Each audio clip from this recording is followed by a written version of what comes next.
asked the most popular girl in school out on a date. And didn't think he had a chance. And to his surprise and amazement, to everybody's surprise and amazement, the girl said yes, that she'd go out with him. And so he was ecstatic. He thought, wow, I didn't think this could happen. How could this be? And so he went home, and as he was thinking about it, he got to thinking, he thought to himself, I'm not sure I want to be seen with a girl that would go out with a guy like me.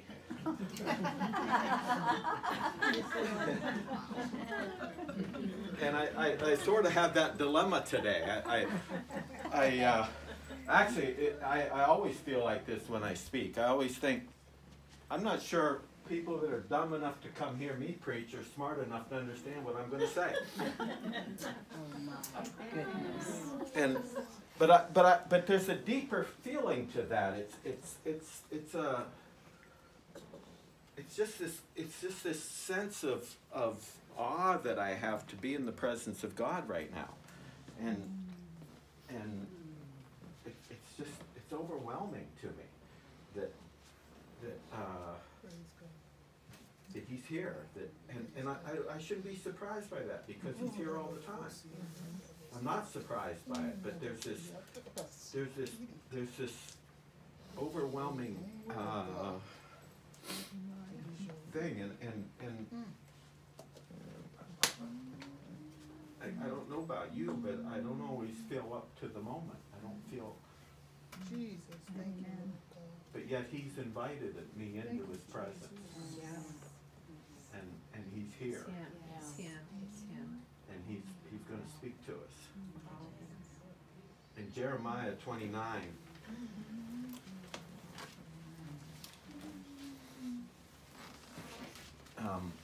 This is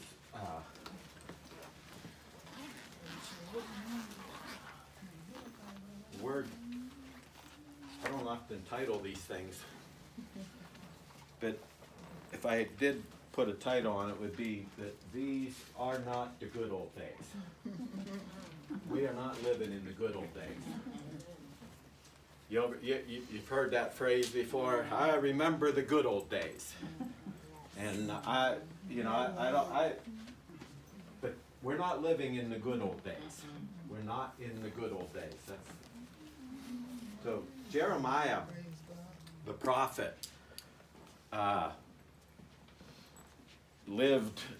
Well, he could have lived in 2021, because the environment that he lived in, the day that he was alive, was, I think, a lot like what we're experiencing. It was a time of chaos and upheaval, and it was a time of when God's people had backslidden over years and years and years, and over years and years and years, God had sent prophets that had come and warned His people and said, I need you to repent. I need you to repent. I need to be your God. I need you to be my people. And the history of Israel up until the prophet Jeremiah came on the scene was one of sort of a roller coaster, up and down and up and down and up and down. And we're talking about decades, centuries of time had gone by that God's people had, their hearts, I'm talking about their hearts, they would come to God, and then there would be then over the next generation they would backslide and they would move away from God, and there was a lot of false idol worship, and it's almost unthinkable to me that anybody that ever knew God could ever want to not know Him, that would look to another God, but yet it happens all the time. And so the nation of Israel, God's people, they'd gone through this history of up and down with God, up and down, and God had sent correction, and He sent prophets, and he had warned them time and time and time again. He had said, you're my people, and I want to be your God. I want you to be special. I want you to be different. I I want you to have a relationship with me like nobody else on the planet has. And the problem that God's people had is they just took it for granted. They would just assume that he was always going to be there. And that they could wander off and wander into their own stuff, and they could go dabble and sort of look at other gods and look at other relationships with other gods. And in the book of Isaiah and many of the prophets that you read in the Old Testament, the warning was the same as it was. I want to be the only God. That was the very first commandment that God gave Moses on the mountain. He said, "Thou shalt have no other gods before me." He said, "It's not enough." God doesn't want to be the most important God. He wants to be the only God in your life. And if you've got other things beside God that you sort of put on that level, then your life is not going to be a good one. And God's calling each one of us to that type of a relationship where there's only God. That's it. That's all there is. And the nation of Israel, God's people, they visited other gods, and the prophets had warned them. And so Jeremiah was the prophet that actually God spoke to right at the end when everything came crashing down. And when you read the book of Jeremiah, you'll know that historically this was the time when the God finally said, "I've had it. Enough is enough. I'm done with you." And he sent the Babylonian king Nebuchadnezzar to Jerusalem.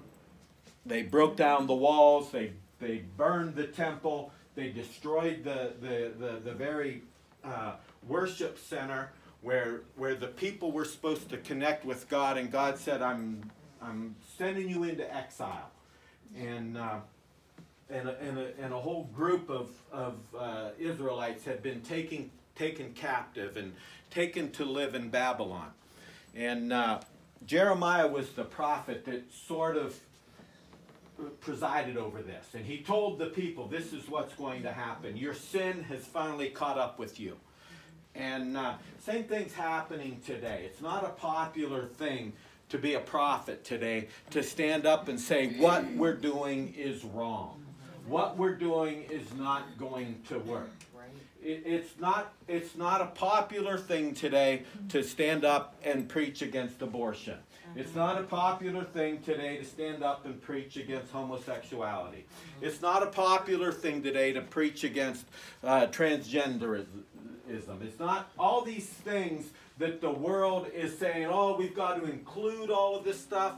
It's actually permeated the church. There's a lot of voices in the church that's supposed to be the bride of Christ that are saying, "You know what? We've got to include everybody. We've got to make everybody feel good about their own self." And there's nowhere in the Bible that God ever said that. God's not interested in you feeling good about yourself. He's interested in you feeling good about Him and finding your identity in your relationship with Him. So God's not interested in you feeling good about your sin. I mean, we have parades that we sort of brag about how sinful we are. And that's a horrible thing. And it's not popular to stand up and speak against that. Well, it wasn't popular in Jeremiah's day. And Jeremiah got himself into a lot of trouble with the leadership of the world and the people that were in charge of things. He got himself into a lot of trouble because he stood up and he said, "This is what God says." And God says, "I'm not happy with how you're living." And the same thing's true today. God's not pleased with the sinful condition that man is trying to promote and say, "Hey, we're perfectly okay." And so we're living in the same type of an environment where it's just not a popular thing to speak the truth. We'd rather have people tell us lies. In fact, that was part of the problem that that God had with his people is they wanted the prophets to tell them lies. They wanted the prophets to say, hey, we don't want you to tell us the truth. We want you to lie to us. We want you to tell us that what we're doing is okay, even though God didn't say it was okay. And so Jeremiah was the voice that God spoke through to warn the people of the coming disaster. And so a group of people had been taken into exile already, and they were already living in Babylon, and Jeremiah sent them a letter. And it was in Jeremiah 29 is the context of this letter that Jeremiah sent to these people that, in a sense, God had put in time out. If you ever had to be in charge of children, you know what a timeout is. It's like when a kid's being bad or ornery or not listening, you say you're going to have a timeout. You're going to have to go stand in the corner.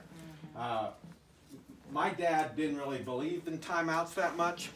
Me neither. I didn't believe in timeouts that much. We didn't use them very often. I don't remember very often having a timeout with my kids. I basically applied the Board of Education to the seat of understanding. Bingo. And the closest thing that ever occurred with me in my home was whenever we were getting ready to apply that Board of Education, I would send my children up to the room and say, I want you to go up and wait for me. I'll be up in a few minutes. That was never a pleasant experience for them. It was less pleasant for me. I didn't like it either. But that was the closest thing they had to a timeout. And they would go up and sit and wait for the correction to come. And so the people of Israel, these exiles, are they've been sent to Babylon almost as a form of a timeout. God said, you know what? I can't handle your sinfulness anymore. I can't handle your idolatry. I can't handle the lack of respect that you have for me and our relationship, so I'm just going to send you to Babylon for 70 years and put you in a timeout. And so Jeremiah sends this letter to these people that are basically in a timeout. And this is the most amazing thing, because he sends them this letter, and he says in verse 4, chapter 25, this is what the Lord Almighty, the God of Israel, says to all of those I carried into exile from Jerusalem to Babylon. Build houses and settle down, plant gardens and eat what they produce. Marry and have sons and daughters. Find wives for your sons and give your daughters in marriage so that they too may have sons and daughters. Increase in number there. Do not decrease. Also, seek the peace and prosperity of the city to which I have carried you into exile. Pray to the Lord for it, because if it prospers, you too will prosper. You know, whenever you're put in time out, usually you're not sent there to have a good time. It's supposed to be corrective. It's, in fact, if you ever put your child in timeout, you know that you wanted it to be uncomfortable. You wanted it to be a time where they didn't go there and have a good time. You didn't want to make sure they had things to do while they were having timeout. You wanted them to sit and reflect on what they had done wrong. It was a correction time. The strangest thing about God here is when he sent his people into timeout, he sent them this instruction and said, you're going to be there for a while. Because the problem is, we're not living in the good old days. These are not the good old days. Your life right now, you're not living in the good old days. Most of you know exactly what I'm talking about. You know these aren't the good old days. You know this. You're having some challenges and struggles in your life right now. All kinds of different things are going on. And you know these aren't the good old days, but God actually is giving us instruction here on how we're supposed to live when we're living in the days that are not the good old days. Because, believe it or not, you might be thinking right now, well, I must have missed the good old days because I don't even remember the good old days. For some of us, the good old days aren't really the good old days, they're just the old days. Because you look back on your life and you look back and you think, I don't really remember a time in my life that was really all that good. And so you're thinking, man, when are these good old days that you're talking about? Well, the truth is, the good old days haven't taken place yet. There are going to be the good old days. God promised us that we are headed for the good old days. That's going to happen. There's coming a time, and I hope it's not too far away, when we are going to experience God's blessing like we've never, ever experienced before in our life. In fact, God talks about the good old days after he tells the people how they're supposed to behave in the days that aren't the good old days. God told his people, he said, while you're in captivity, while you're living in a foreign land. Now understand what it was like to be the Israelites. They were ripped from their homes. Everything that they owned was left behind. Everything that they knew was back in Israel. They were living in a foreign land. They were living in a foreign country where they didn't even speak the language. They didn't know the customs. There was no temple for them to go worship and connect with their God. There was no Ark of the Covenant for them to sort of build their life around. Because in the nation of Israel, in the Old Testament, everything was built around the worship of God. The temple was the centerpiece, the focal point of their entire life. There was a whole system of their government and their daily lives were built around the worship and the connection they had with their God. And so when they were carried into captivity, all of that was left behind. And so these captives, these people that Jeremiah is writing this letter to, were a lot like us today. They were living in a foreign land, in a strange place, with strange customs, with a strange language, no form of worship that they understood, a total disconnection from everything that they had known all of their lives. And Jeremiah sends this letter, and he says, you're going to be there for a while. So you need to learn to settle in to where I've put you. Yeah. Now the good news is that this isn't going to be their permanent home. God didn't say, I put you there and I've forgotten about you and you're going to be there forever. Whatever's going on in your life right now, whatever challenges you have, the good news is God has not forgotten about you. God has not abandoned you. God is not going to leave you where you are right now. These are not the good old days, but this is not where our permanent home is. There's a better day coming. There are good days ahead. I'm talking about the blessing of God that is going to come on his people, and we are his people. You are his child. You're his chosen lover, and he is going to pour out his blessing on you in ways that you cannot imagine. But you are not there yet.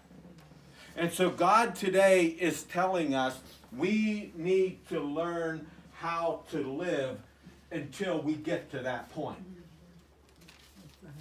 God said to this people in exile, he said, when you're in this strange land, when you're in this foreign country, when you're in this place where you don't speak the language and you don't know the customs and you don't have the presence of God like you've experienced all your life, he said you need to settle in there for a little bit.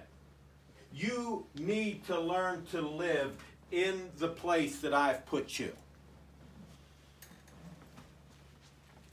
I'll be quite honest with you. Some of you are going through stuff that I just don't understand. I don't have an explanation of why things are so tough, why things are so hard. I don't understand completely why our country is in such chaos right now. Why our world is so confusing. Because that's the word I would use to describe everything I see going on around me, both in a general sense and when I look at so many of my friends and I see what's going on in their lives and I see the struggles they have, the word that comes to my mind is I'm just confused. I don't understand it. I don't know why some of the things that are happening to you personally. So I don't have an explanation for it. But what God is saying today is I need you to live where you're at. Now, I'm not necessarily saying you shouldn't pray and ask God to help you to change your situation. But what I'm saying is if He doesn't change your situation, you need to learn to rejoice in that situation. Yes. God said, you're going to be in Babylon for a while. You're going to be there for 70 years. That word 70 years, that's an interesting number.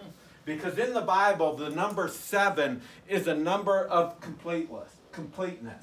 It's the number that God used to create the world. It's a number of 7 days. You start at the beginning, you go in a circle. It's sort of like a circular number. It's the number of completeness. So that number 70 is almost like God is saying that the amount of time that you might be required to be in this hard place might not have an end to it, in a sense. It's just a time that when I'm ready, I will bring you out. But He hasn't put the end of that time on the calendar for you. Now, I know this is hard because you might have come in here today and you might have thought, oh, good, the preacher's going to tell us when this is all going to come to a conclusion. He's going to tell us why I'm going through what I'm going through, and He's going to tell me when the end is going to come so that I can look forward to that day. All I'm telling you is there is going to be a that day. I just don't know when it is. I was reading through the Old Testament this week, and I kept seeing that phrase, in that day, such and such is going to happen. In that day, Jesus is coming back. In that day, God is going to rule and reign. In that day, there's going to be some amazing things happening. And I'm telling you, there is coming an in that day. I don't know when it is. And we need to be prepared to spend some time where we're at because we might be here just a little while. And so Jeremiah told the people that were in exile, he said, while you're there, you need to marry and build a family. You need to build a home. You need to plant a garden. You need to set down, you need to actually put down some roots and build a life in where you're at. And then he went on and he went even farther. He said, in fact, while you're there, while you're in Babylon, God said, I need you to bring prosperity to where you're at. I'll be honest with you. I don't really like living in the world I'm living in. There's days when I just would like for God to take me out of here. There's a lot of times when I just would say, God, you know what? If you wanted to just reach down and pull me out of here, whether it's just me or it's all of us together, I'm fine either way. I'd be happy to go. I've been to funerals where I thought, boy, I wouldn't mind trading places with the guy in the casket. Because it seems like he's better off than I am right now. There's days when I'm sick and tired of what's going on in the world. Both in a general sense and in my own personal life. Some of you have been there. Some of you are there right now. But what I'm telling you is God is saying you might be here for a while yet.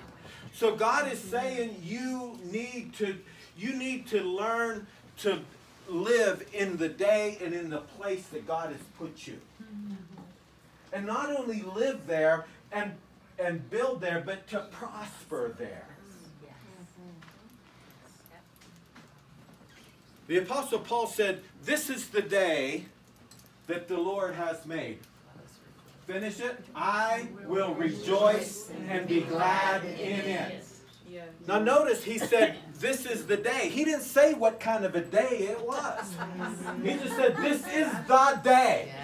Well, guess what, folks? Today, right where you're at, right where you're feeling right now, and you might be like me, you might be feeling your age. You might have some aches and pains. You might have a crick in your back, and you might have a limp in your knee, and you might have some things that you're dealing with, and you're like, this day isn't all that fantastic. But guess what? This is the day. God made this day. When I say He made this day, He made the day that you're living in. He made your circumstances. And He put you where you're at. And the Apostle Paul said, "In the day that I made, I want you to learn to rejoice in that day." This is the day that God hath made. I will rejoice and be glad in it. Why did He say that?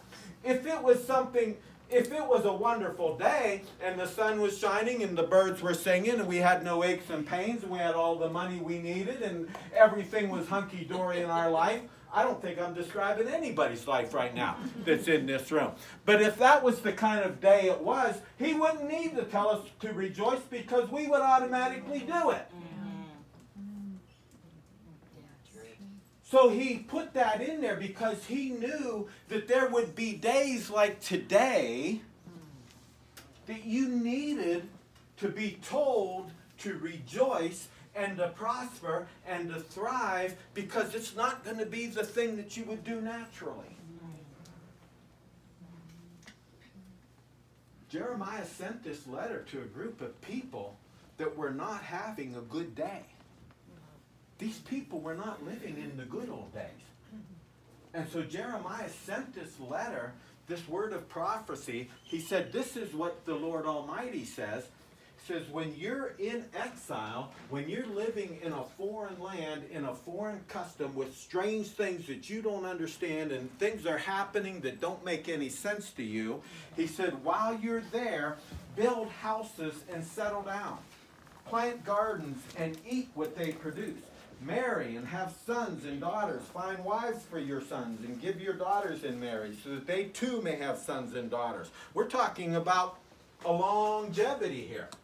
We're not just talking about a man and a woman getting married. We're talking about them getting married and having kids, and then their kids getting married and having kids, and then those kids getting married and having kids. We're talking about a long time.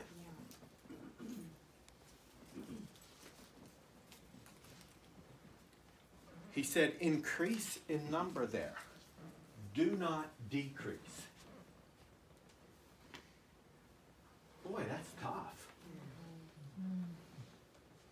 Because we want to hunker down and just sort of retreat and pull into like a turtle. We want to pull our heads and our feet and our hands into a shell and just lay there like a slug waiting for this time to be over.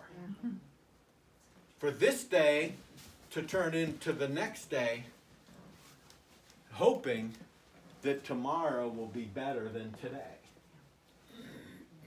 But God is telling us today, I need you to prosper and to thrive and to live in the environment that you're living in today. This is hard, folks, but we need to change our attitude.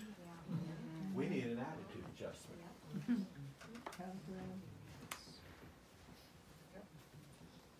He said, seek the peace and prosperity of the city to which I have carried you into exile. That's a tough, tough directive from God. I don't know about you, but there's a lot of days when I just want to call curses down on everybody around me.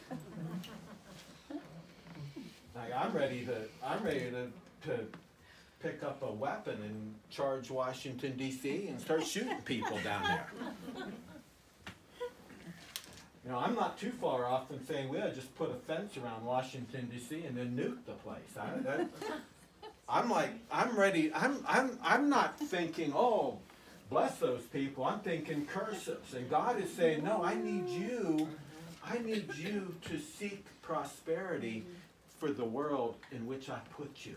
Yes. Because he said, if they prosper, you will prosper.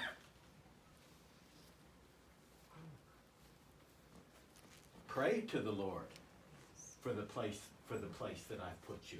Pray for the people in the world. Pray for their prosperity. Talk about having to choke something out. It's hard to bless somebody that seems intent on destroying you. But God said, pray for their prosperity, because if they prosper, you too will prosper. He said, yes. Verse 8, this is what the Lord Almighty, the God of Israel, says. Do not let the prophets and diviners among you deceive you. Do not listen to the dreams you encourage them to have. They are prophesying lies to you in my name. I have not sent them, declares the Lord. You know who he's talking about here? He's talking about the prophets that were telling the exiles, you're not going to be here very long because God won't leave us in this situation. Because there was a whole group of prophets that would tell people what they wanted to hear. And the people would encourage them. And God was saying, those people, those prophets are not speaking for me. They're telling you what you want to hear. They're telling you, hey, this is only going to last for a minute or two, and then you're going to be back to living in the good old days. In fact, it's probably where the term phrase came from, the good old days. It was these people were looking back at where they came from, and they were wanting to go back to what they came from. Folks, listen to me. I'm going to speak very prophetically here now. We are not going back to what we knew before. No. We are not going back there. God has something better for us. Yes. In fact, part of the reason why we're in Babylon in the first place is because God is preparing us for something better. We're not going back to what we were. We are going forward. We're moving into something different. When you read the book of Jeremiah, you will see it's several times it's written in there where Jeremiah the prophet told the people, he said, there's coming a day when you will no longer talk about the Red Sea. You will no longer refer to the parting of the Red Sea as the major event in Israel's history. You see, all of the history of Israel up until this point, the main thing, one of the main things that they would look back on and they would talk about and teach their children, and it was part of their heritage. It was part of what made them who they were. It was part of what set them apart as one of the most exclusive nations. In fact, the most exclusive nation on the planet was this miracle that took place at the Red Sea. And they would point back to that and they would say, look at how our God delivered us. Look at this great miracle that took place years and years and years ago. And they would point to that in their history and they say, this is what made us famous. This is what made us who we are, was this great deliverance of our God.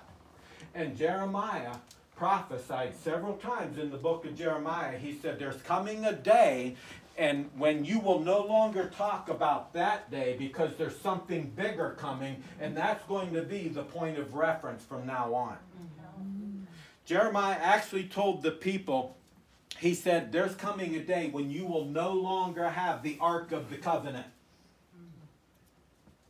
He said it won't be a thing. And he said we are not building a new one. Is there anybody here that knows where the Ark of the Covenant is? No, you don't. No, you don't. Nobody does. Why? It went away. And Jeremiah the prophet said, it is not coming back. we are not going to build another Ark of the Covenant. Understand something. The Ark of the Covenant was the sacred thing to the nation of Israel. That was the focal point of the very center of their worship. It was where the Ten Commandments were kept. It was where the law was kept. That's why they call it the Ark of the Covenant. It was the very piece of furniture where the very relationship with God was the foundation of it. It was right in the center of the temple. The temple was in the center of the city, and the city was the center of the Jewish country. Right in the very heart of it all was this Ark of the Covenant. And Jeremiah said, the very center of what we have built our entire country on, our entire culture on, is going to go away, and it's not coming back, and we're not going to build another one. He said there's something more important coming. There's something bigger coming. And here's what I'm telling you today. There is something new coming. We are not going back to what we once were. We are going forward into something greater. We're going forward into something more spectacular. And that's why God is telling us today, in the day that you are living in, you need to prosper and build and grow, because you are being prepared for something more fantastic than what you can possibly imagine.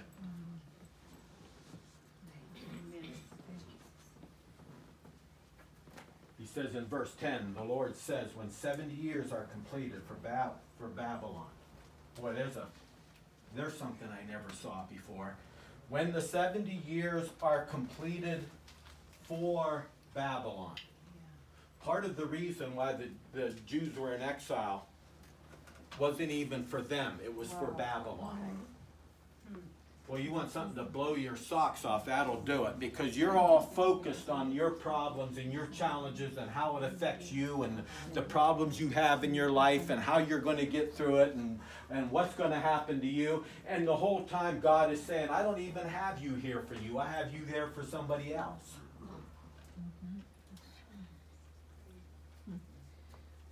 That's why it's so important for us to rejoice in the day that God has made. Because it might not be about you. Everything that's going on in your life might be about somebody else. He said, when the 70 years are completed for Babylon. He said, when I've accomplished what I want to do for Babylon, with your captivity, with your misery, with your pain, with your suffering, with all the things you don't understand and the things you're trying to get out of and the things you're trying to get rid of. He said, I have you there for a reason. And when that time is up, and by the way, it's only a time that I know when the end is going to be. He said, when that time is up, I will come to you and fulfill my good promise to bring you back to this place. And here's the verse that everybody thinks of when they think of Jeremiah 29. For I know, God says, I know the plans I have for you, declares the Lord. Plans to prosper you and not to harm you. Plans to give you hope and a future.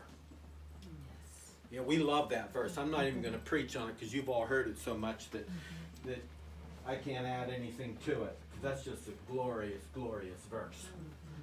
And but I want to get on to the next one, because it says, then, after you've gone through what you're going through right now, and after you've built and planned and lived and rejoiced in the day that I made, after you go through all that, and after I accomplish my plans and my goal and what I want to accomplish with your life, and then I have this amazing plan for you, this incredibly good plan, a plan that we can't conceive of or perceive of. There are blessings coming in your life that you cannot imagine.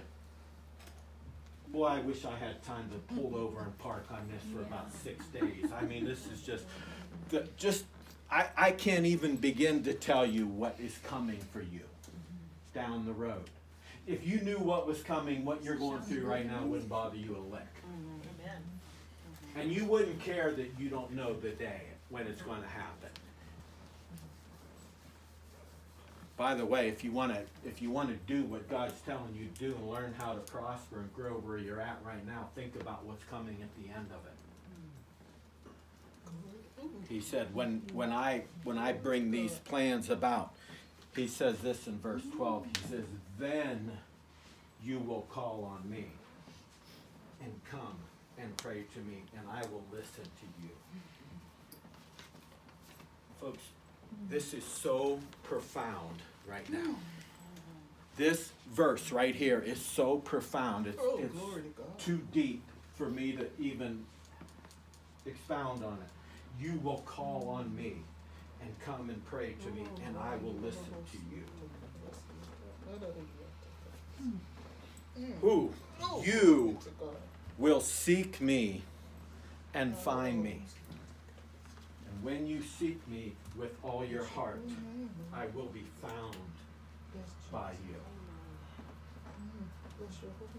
Folks, listen to me. This is not a command. This is not a directive. This is not what God is telling you to do. He's telling you this is what you're going to do. This is a prophetic statement that God is making here. God is telling you this is what's going to happen. You are going to come through this tough time. You are going to get through this day. God has an end in sight. He has a plan. And he is anxious, more anxious to put his plan into effect than what you are. But he's got some other things he's wanting to do before he puts that plan into action. And so when those things have been accomplished, he's going to bring this plan about. And he says when this plan comes, the most amazing thing about this plan is that then we will seek him with all of our heart. We're going to experience a relationship with God that we have never known before. You think about all the good things that are going to come with the return of Jesus. You think about all of the blessings that are going to come. You think about all of the sorrow and sighing that are going to flee away. You think about all the prosperity that's going to come. And there's so many things good that are going to happen on day that I can't even scratch the surface of that. But the most amazing part of the whole thing is something that's so deep and so profound that we can't even explain it today, is that in that day, in that time, we are going to have our hearts united completely with his again.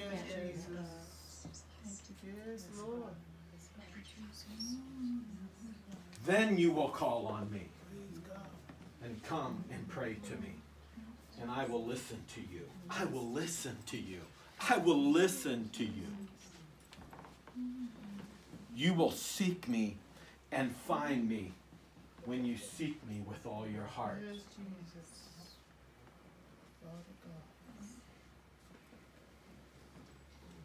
I remember when I was a young man, and I used to look at people that I read about and hear about, men of God, women of God, and I was just a young guy, and I was, raising a family, and I was busy, I was working, I was doing all this stuff, and I was, church for me was just a second job. I mean, I would work all week at a secular job to make money to provide for my family, and then I would go to church and put in hours and hours there because it really was almost as much that as it was anything else. And I used to look at and read about men and women that would spend hours in the Word, and they would talk about this relationship with God.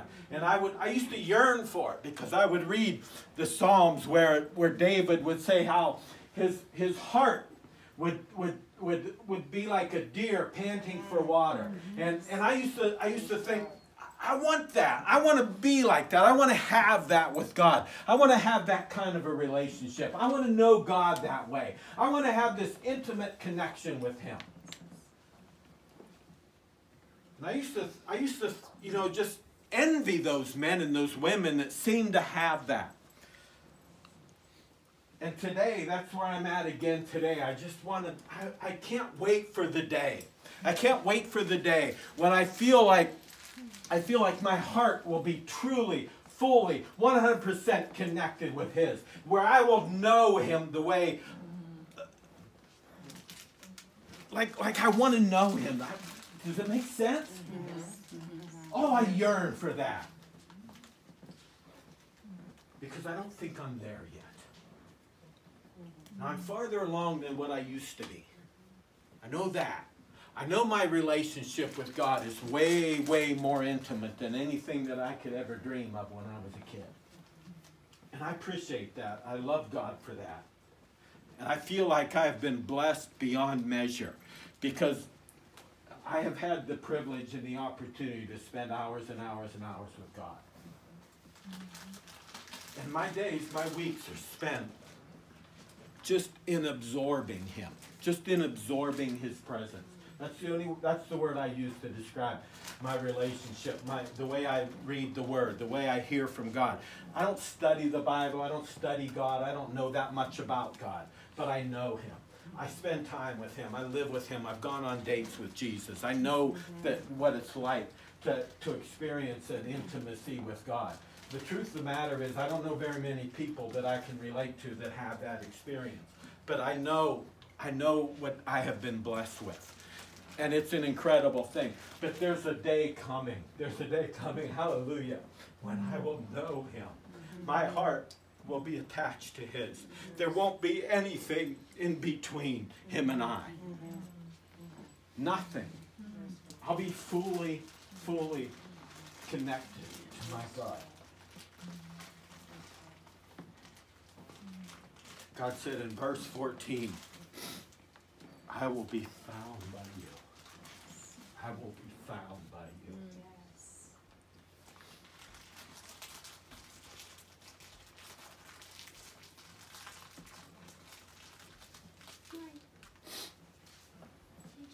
Yes. And I will be found by you, declares the Lord, and will bring you back from captivity.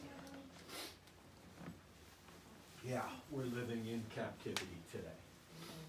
We're not living in the good old days. Hallelujah, the good old days haven't happened yet, Sarah. We're not in those days. We need to remember the good old days. Not the days that took place last week, last month, last year, or whenever. I'm talking about the good old days that haven't taken place yet.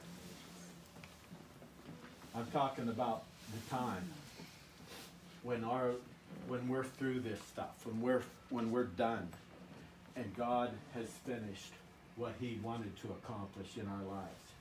And He's saying, I will be found by you, declares the Lord, and will bring you back from captivity. I will gather you from all the nations and places where I have banished you, declares the Lord, and will bring you back to the place from which I carried you into exile. One of the things that happens when you read the Bible a lot is you start to see it differently. You start to see things that you didn't see the first several times through. It starts to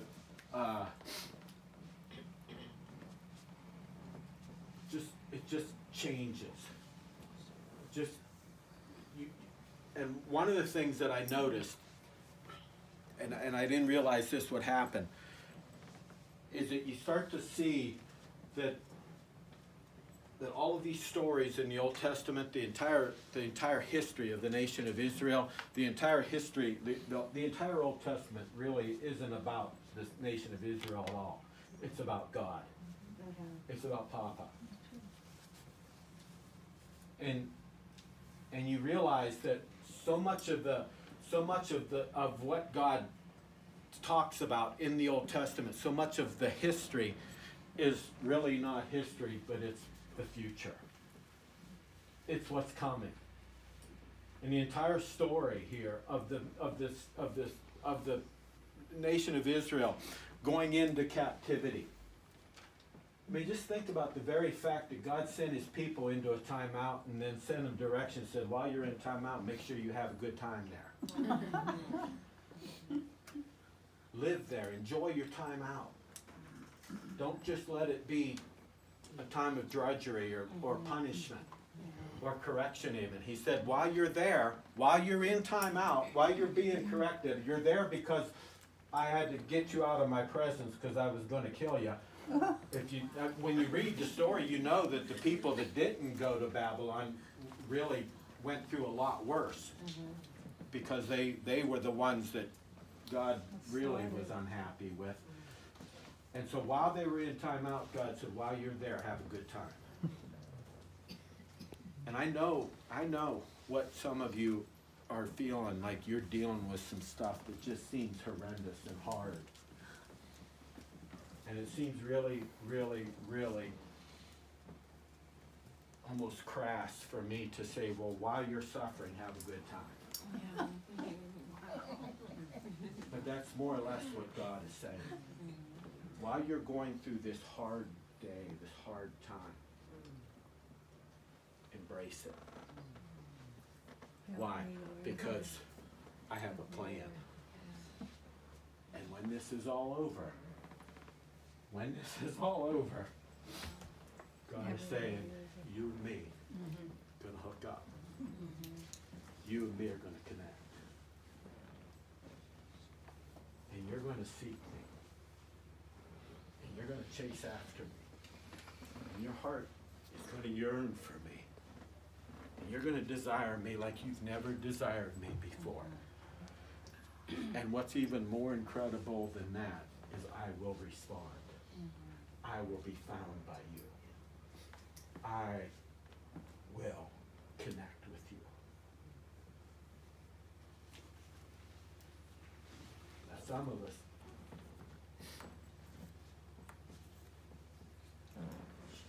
sometimes we think, well, yeah, but I've already connected with God like that. No, you haven't connected with God like this.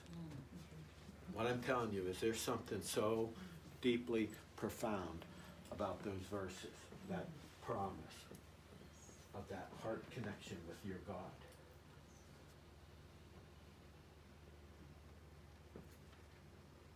That'll make it all worthwhile. To know that kind of intimacy, that kind of relationship, it's going to be beyond our wildest imagination.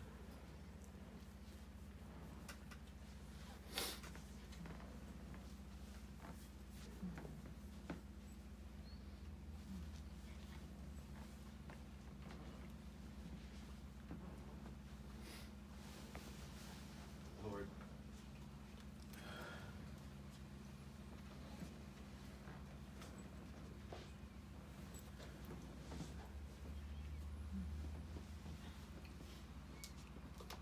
God, you're so good to us. You are so good to us.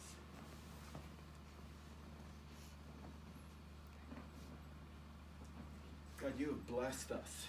You have given us so much. And yet you promise us more.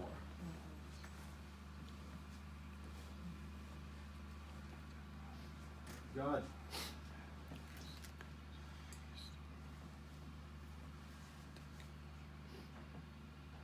my prayer today is that you would just somehow open our minds a little bit, and our hearts just a little bit more. Just for a few minutes. Thank you, God. That we could perceive and know your glory. Thank you, Jesus. Thank you, Lord, that we could know your heart today. Thank you, Jesus. Father God, right now I pray for every person that is here, that every person that hears this. Lord, I pray that they would somehow feel the heart of God more than they've ever felt him before. That they would know his heart more than they've ever known before. Yes. Lord, I'm talking not a head knowledge, not a more than just an understanding of about you, but Lord, that there would be this intimacy, connection. Papa, we yearn for that today. Thank you, Jesus.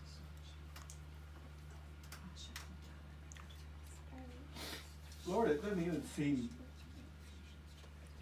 hardly seem right somehow for us to ask for that, but yet you wanted us to. Lord, your plan is for us to seek you. Your plan is for us to desire you, to be intimately involved with you.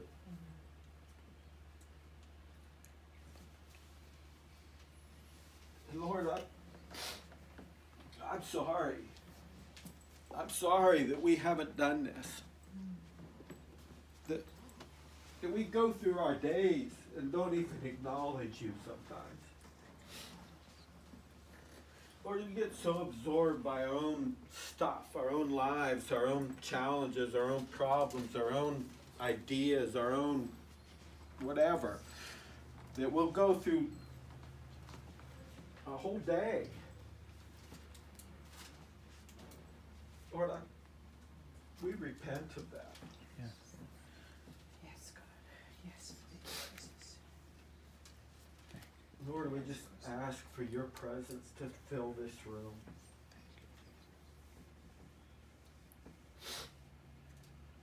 Lord, that we might begin to experience the heart of the Father. That it would change us. That it would,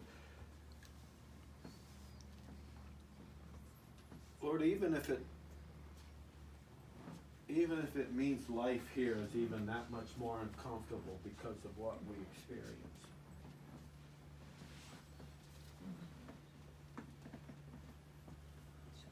We need you, Papa. Yes, We Jesus. need you, Papa. Holy Spirit of God, we need you. Not just